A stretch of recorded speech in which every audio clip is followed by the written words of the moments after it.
ad adottare delle decisioni di chiarezza, quantomeno nei confronti di un metodo che veniva eletto sotto il simbolo della coalizione centrodestra che ha fatto. Questo è il nostro modo.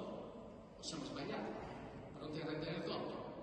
Ma i cittadini siciliani sono garantista, sì, 30 anni di attività legale, cultura anche berlusconiana. La presunzione di colpevolezza deve essere valutata quando si hanno delle responsabilità. E finché non ha toccato i singoli parlamentari, i singoli soggetti sotto governo, ha toccato una certa strategia potenza.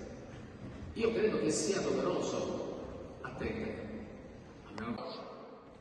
Trasparenza massima, totale. Accordo con chi? Attraverso l'Italia.